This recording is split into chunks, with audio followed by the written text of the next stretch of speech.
Nosotros ya somos santos, pero en el desarrollo de nuestra vida cristiana, en nuestros ejercicios espirituales, nosotros nos seguimos santificando. Es decir, nos seguimos apartando del mundo, del pecado, de las tinieblas, y nos seguimos apartando para Dios, para lo bueno, para lo que agrada al Señor. Esa acción que nosotros continuamos haciendo, realizando, después de que el Señor nos apartó, nos santificó, se llama santificación. Es decir, nosotros nos santificamos por el proceso disciplinario que llevamos en la palabra del Señor. En la iglesia, nosotros, si bien es cierto, no es el cielo, nos hablan cosas del cielo, aprendemos cosas divinas que no enseñan en otro lado, que no están en los medios de comunicación, que no están en ningún otro lugar. Aquí cuando nos reunimos podemos pensar, podemos reflexionar, podemos desarrollar una forma de pensar diferente y crecer en nuestra fe. Aprendemos lo que no teníamos y es nuestro deseo, es nuestro esfuerzo de poder predicar como Jesús. Es mi oración enseñar como el Señor, para poner la palabra de tal manera que podamos entender, que podamos decir, wow, qué maravillosa enseñanza la que Dios tiene para mi vida y para mis hermanos. ¿Cómo servimos a Dios si a Dios no lo vemos? Si yo te recibo en mi casa a vos, yo te puedo servir a vos. Porque te veo, porque estás acá y te ofrezco un café, te ofrezco comida, platiquemos. ¿En qué te puedo servir? A ti. Pero a Dios que no lo veo, ¿cómo le sirvo? Entonces Jesús nos da una clave. Y la clave que da Jesús dice que...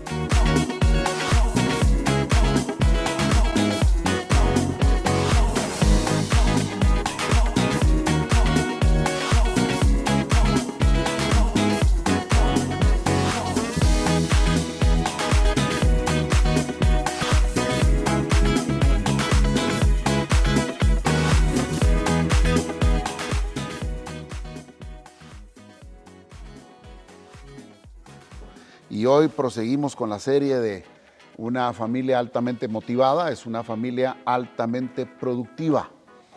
La Biblia nos dice que el Señor nos crió con propósitos y la naturaleza del ser humano es producir, es dar fruto para la gloria de Dios.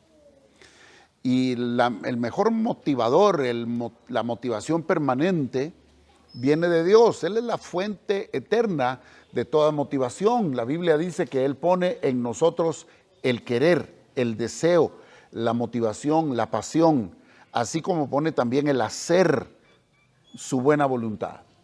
Vamos a alcanzar la voluntad de Dios, vamos a hacer la voluntad de Dios, vivir como Dios manda, alcanzar lo que Dios nos ha prometido, porque Él mismo es el que nos impulsa, Él es el que da el deseo. Y hoy vamos a seguir avanzando en este tema, escribiendo varias ideas, varios conceptos, principios importantes en nuestra mente.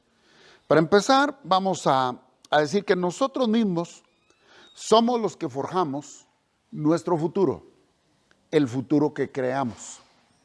No estamos sujetos a la corriente de la vida, o podríamos estarlo como un barco a la deriva, sin timón, y que nos lleven las corrientes. Podríamos ser como un papel o una hoja seca que vuela por donde la lleva el viento, sin ninguna dirección específica. Podríamos ser llevados por cualquier tipo de impulso, interno o externo. O podríamos dirigirnos, aún en contra del viento o aún en contra de la corriente, a algo que nosotros nos hemos propuesto. Me encanta lo que hoy compartió Carlos Cicotti respecto de que todo en la vida debe ser intencional. Hoy estamos aquí porque decidimos hacerlo. Hoy tenemos lo que tenemos porque nos lo propusimos. Hoy disfrutamos de lo que podemos disfrutar porque eso queríamos.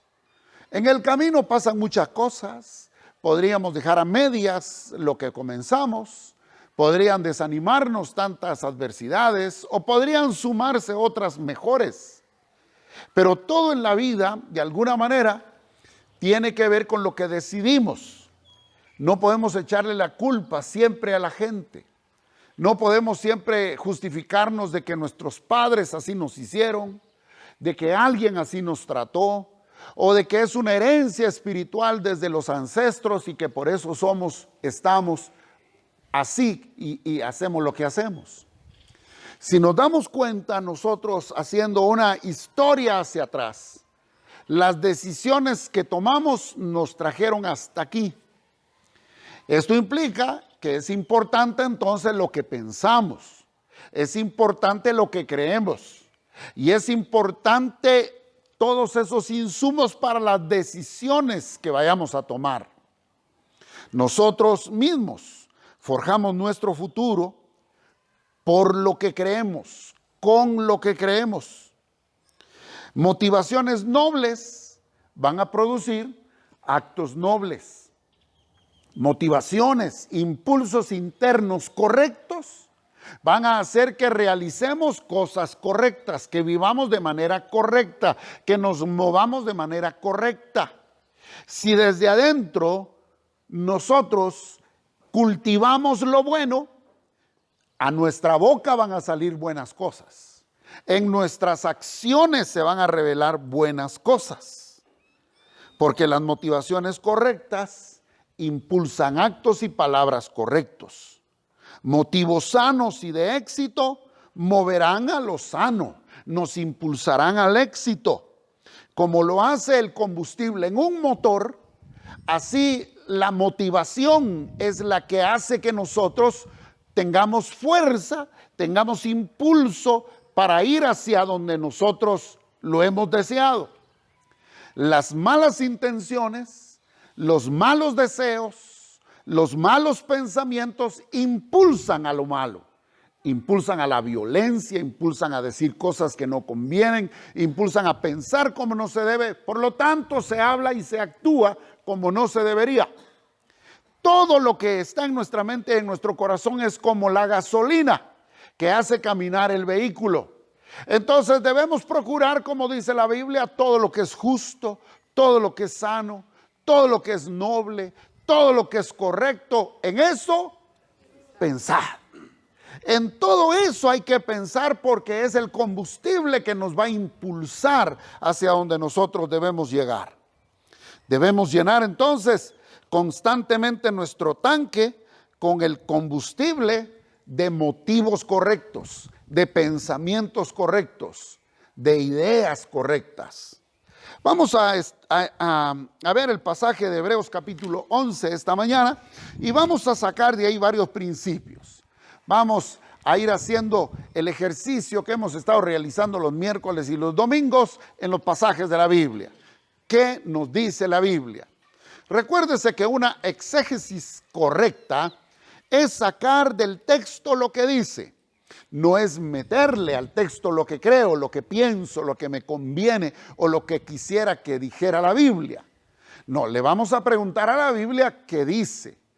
Cuando uno estudia un verso de las Escrituras, no debe preguntarse o preguntarle a quien estudia con uno qué pensás o qué sentís, cuál es tu opinión. Porque la Biblia no debe abordarse con una opinión personal.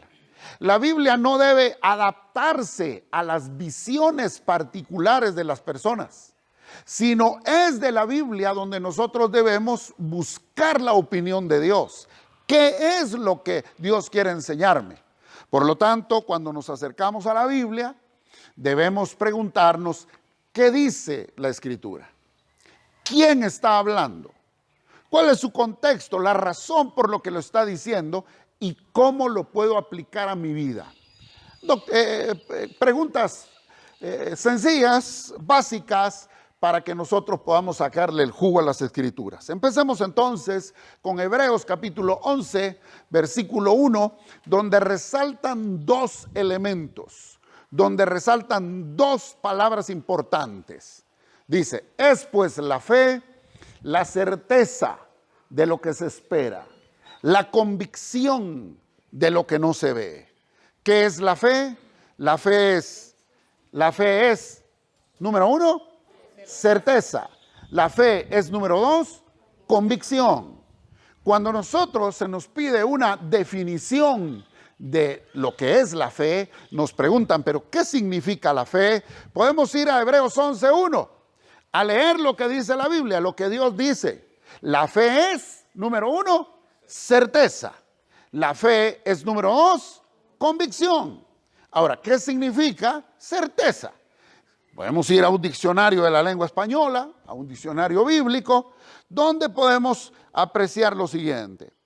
La certeza es el conocimiento seguro y claro que se tiene de algo. La certeza es el conocimiento claro y seguro de algo que se tiene. Por ejemplo, a uno le dicen, mire, ¿qué hora es?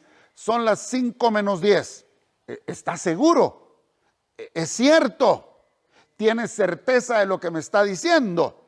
O sea, cuando uno dice algo, cuando uno asegura algo, uno tiene un conocimiento, tiene algo con qué compararlo. Uno dice, ¿por qué razón? Y uno dice, sí, estoy viendo aquí en el reloj. Son las 5:10. Tengo certeza de lo que estoy diciendo. Tengo seguridad de lo que me dicen. Cuando dicen, por ejemplo, hay bloqueos en la carretera, acabo de pasar por ahí y yo tengo la certeza de que está tapado el camino porque yo lo he visto, pues tengo ese conocimiento. Entonces la Biblia nos da el conocimiento de lo que Dios quiere para nuestra vida. La Biblia nos ofrece las promesas que Dios quiere hacer en nuestra vida, en nuestra familia. Por lo tanto, la fe en lo que Dios quiere, la fe en lo que Dios me ha prometido, me da a mí seguridad, me da a mí certeza, el conocimiento seguro. Ahora, si yo no leo la Biblia, pues yo no lo voy a saber, ¿verdad? Voy a adivinar, voy a imaginar, voy a suponer, voy a decir cualquier cantidad de cosas que se me ocurran, porque no estoy a ciencia cierta, no estoy seguro de lo que estoy diciendo. No sé si me estoy dando a entender. La fe no es algo mágico. La fe no es algo que uno se inventa. La fe no es algo que uno siente. No es puede que sí, puede que no, más seguro que quién sabe. No, la fe es algo seguro, porque dice aquí, la fe es la certeza. Diga conmigo, certeza. ¿Certeza de qué? ¿Seguridad de qué? Dice, de lo que se espera. Yo espero que Dios me va a sanar. Yo espero que Dios me va a proveer. Yo estoy seguro de que Cristo me ha salvado. ¿Y cómo puede estar seguro? Porque así dice la Biblia. Pero usted no estuvo ahí en el Calvario, no estuvo ahí viendo a Jesús morir en la cruz. No estuve ahí, pero leo en la Biblia. Ahí estuvo alguien que lo escribió. Y Dios dice ahí en la Biblia que Él murió para perdonar mis pecados. Eso me da seguridad. Eso es la fe. A veces uno no lo siente. A veces uno no lo cree. Ahora, les quiero preguntar, ¿es de día o es de noche? ¿Por qué está tan seguro? Porque se ve, ¿verdad? Tenemos conocimiento. O sea, es una certeza. Entonces la fe no es algo, no es algo oscuro, no es algo inimaginable, no es algo como quien dice la gente, no, lo seguro es lo comido, la fe es para... No, la fe es más segura que cualquier cosa. La fe es la certeza, es la seguridad de lo que se espera. Pero además de eso, la fe que se aprende es la fe que nos da certeza. La fe que no se aprende es esa fe que nosotros pensamos que aunque nosotros querramos que suceda algo, pues no va a suceder porque no es cierto.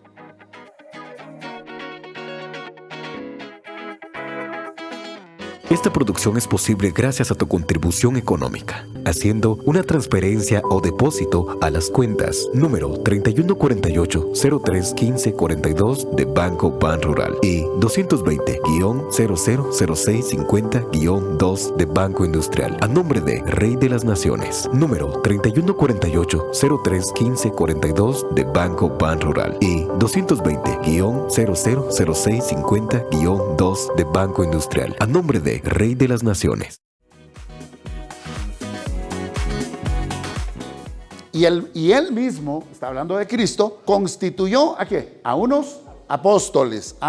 Entonces los 5 ministerios que aquí menciona son los regalos de Cristo a la humanidad, no a la iglesia, a la humanidad. Porque dice, dio dones a los hombres. Funcionan en la iglesia, pero es un regalo a toda la humanidad. Dios, a través de los 5 ministerios, está trayendo revelación, palabra, enseñanza, dirección, corrección, fortaleza, ánimo y cuidado.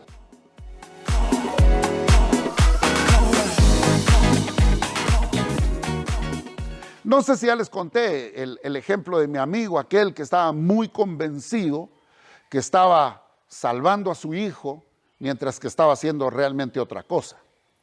Resulta que en una madrugada, mi amigo, pues se tuvo que levantar en medio de la oscuridad para atender a su hijo que tenía mucha tos, estaba lloviendo, estaba oscuro, y él ahí medio asueñado se levantó, agarró el frasco que estaba en la mesita de noche, le puso una cucharada en una cuchara y le dio la cucharada a su bebé para que se calmara de la tos. Y el niño, bueno, no era bebé, pero tenía unos 4 o 5 años, no quería, se puso a patalear y a protestar y le tiraba la cuchara. Él agarró otra vez el frasco, le echó la cucharada y no lograba que el niño tomara lo que él quería darle para aliviarlo.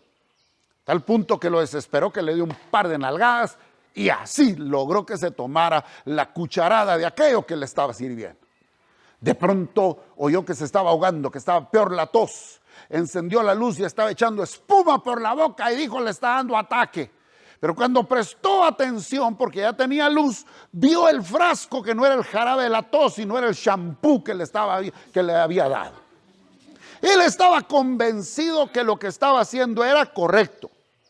Él estaba convencido que lo que estaba haciendo era curarlo. No muchas veces, por el estar convencido, hace que lo que uno crea se vuelva una realidad o sea algo correcto. No sé si me estoy dando a entender. Hay gente que está convencida en lo que está haciendo, pero de acuerdo a la palabra es incorrecto. La fe, si no proviene de la palabra de Dios, aunque la gente esté convencida, eso no lo hace correcto ni lo hace realidad. Uno puede estar convencido de lo que cree, pero si no está de acuerdo a la palabra, entonces no es fe. La fe viene por el oír, y el oír, ¿qué cosa? La palabra de Dios. Por el escuchar, por el aprender. Eso me da certeza, eso me da seguridad. Entonces, cuando hablamos, estamos hablando de lo que conocemos. Por otro lado, ¿eso dónde se aprende? Eso se aprende en la casa. Se fortalece obviamente aquí en la iglesia. Cada uno en su experiencia lo va desarrollando. Pero donde nosotros debemos enseñar es a nuestros hijos desde chiquitos de que la Biblia es la palabra de Dios. Y que en ella encontramos la ruta de vida, encontramos los principios para vivir como Dios le agrada y encontramos las promesas de Dios para que nosotros podamos ser felices. Cuando nosotros le enseñamos a nuestros hijos, se les va convirtiendo en una convicción. Se les va convirtiendo de certeza en convicción. Lo tienen por cierto. Yo estoy seguro que es de día, pero no solo tengo la certeza, sino estoy convencido. Porque dice la Escritura que la fe también es la convicción. Diga conmigo, convicción. ¿Y qué significa convicción? Convicción es seguridad. Seguridad que se tiene de la verdad o la certeza de lo que se piensa o se siente. Yo no solamente sé que es de día, estoy convencido de eso. Yo no solamente sé que la Biblia es palabra de Dios, estoy convencido de eso. No es lo mismo la certeza que la convicción. La certeza es conocer la verdad. La convicción es tenerlo por verdad, abrazarlo por verdad. Mucha gente cree en Dios, pero no tiene convicciones. ¿Ah? Mucha gente cree lo que dice la Biblia, pero no está convencida todavía. No vive pues de acuerdo a esa verdad. Las convicciones de nuestra familia se van a fortalecer por medio de la oración, por medio del servicio en la iglesia, por medio de la relación con personas que creen como nosotros. La palabra de Dios la trae el expositor, la siembra el Espíritu Santo, pero se riega con oración, es decir, con la comunión con Dios, y se riega también con la comunión con los hermanos, con los que creen como nosotros. Fortalecen nuestra fe, sus testimonios nos dan alegría, nos dan dirección, nos dan experiencia. El estar juntos en la iglesia, por eso es importante venir a la iglesia. Eso riega la fe, riega la convicción, la certeza que hay dentro de nosotros. Nos afirma lo que creemos. Nos afirma lo que decimos. Y ya oigo que no solamente yo creo así, sino que hay alguien más. Escucho experiencias de otros que la han tenido muy similares a las mías. O aprendo de otros lo que yo no había visto de esa manera. Es importante entonces la comunión con Dios a través de la oración y la comunión con los hermanos a través de la congregación para regar la semilla de la fe. Por otro lado, también la fe se fortalece, las convicciones se prueban y se fortalecen en medio de la prueba, en medio de las dificultades, en medio de la tentación, donde uno tiene la opción de pecar o de ser fiel. Ahí se demuestra de la pasta que uno está hecho, las convicciones que uno tiene. En medio de la tribulación, en medio de la tristeza, en medio del dolor, se prueban las convicciones hasta dónde, hasta qué punto está uno seguro de lo que cree. No es lo mismo estar seguro que tener convicción. No es lo mismo tener certeza que estar convencido. La certeza viene porque se aprende. La certeza, la seguridad viene porque se conoce. Pero la convicción únicamente se prueba en medio de la prueba. No sé si me estoy dando a entender. Eso es la fe. No sé si estaba más sencillo como antes y ahora le hice más bolas o está más claro. Pero la fe es certeza y convicción. Amén. Bien. En la familia nosotros podemos determinar por medio de la fe que tenemos. Si es una fe fuerte, así será una familia fuerte. Si tenemos una fe grande, nuestra familia será grande. Si tenemos una fe en la prosperidad, nuestra familia será próspera. Ahora, ¿qué es lo que hace a una familia fuerte, grande y feliz? Hebreos 11, vamos a leer ahora versículo 2 al 5. Dice, a ver, porque por ella alcanzaron buen testimonio los antiguos. O sea, por experiencia podemos decir, dice la Biblia, que hay gente de los antepasados que por su fe todavía se da testimonio, se da prueba. O sea, hay gente que ha vivido por estos principios. Versículo 3. Por la fe entendemos haber sido constituido el universo por la palabra de Dios, de modo que lo que se ve fue hecho de lo que no se veía. Diga conmigo, la fe nos hace entender. ¿Se da cuenta que la fe no es algo intangible? No es algo que no se pueda comprender. La fe no es solo para algunos. La fe, que es esa certeza y esa convicción, nos hace entender. Nos hace entender. Versículo 4. Dice, por la fe Abel ofreció a Dios más excelente sacrificio que Caín, por lo cual alcanzó testimonio de que era justo, dando Dios testimonio de sus ofrendas, y muerto aún habla por ella. Verso 5. Por la fe Enoc fue traspuesto para no ver muerte, y no fue hallado porque lo traspuso Dios, y antes que fuese traspuesto tuvo testimonio de haber agradado a Dios. ¿Qué fue lo que hizo que esta gente fuera grande y que hasta el día de hoy, miles y miles de años después, todavía se esté hablando de ellos y de su fe?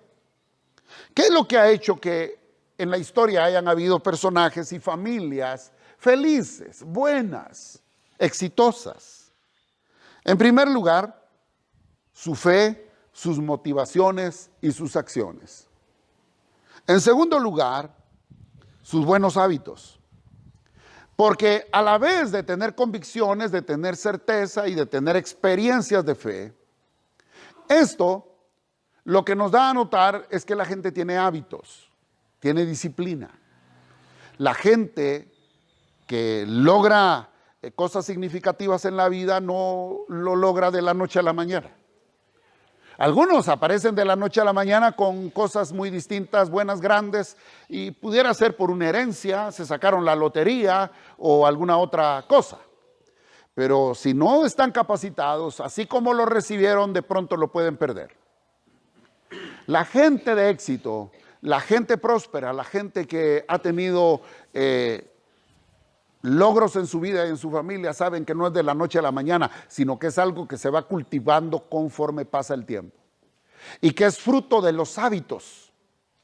Hábitos como por ejemplo la higiene, el cuidado de la salud, el trato con las personas, el buen trato, el ahorro, el trabajo, el estudio y otros hábitos como levantarse temprano. Hábitos como dar gracias, saludar, pedir por favor. Buenos hábitos como llegar puntualmente. Buenos hábitos como trabajar para pagar los compromisos, no meterse en deudas, etcétera, etcétera. La fe se traduce en una vida de buenos hábitos. Diga conmigo, la fe es tener buenos hábitos. Número 3, ¿qué más es la fe? ¿Qué es lo que hace a una familia grande, feliz y próspera? Número 3, su cultura familiar basada en el amor y en el servicio. Usted puede estudiar esta galería de los héroes de la fe en Hebreos capítulo 11 y se va a dar cuenta de todo lo que le estoy enseñando aquí.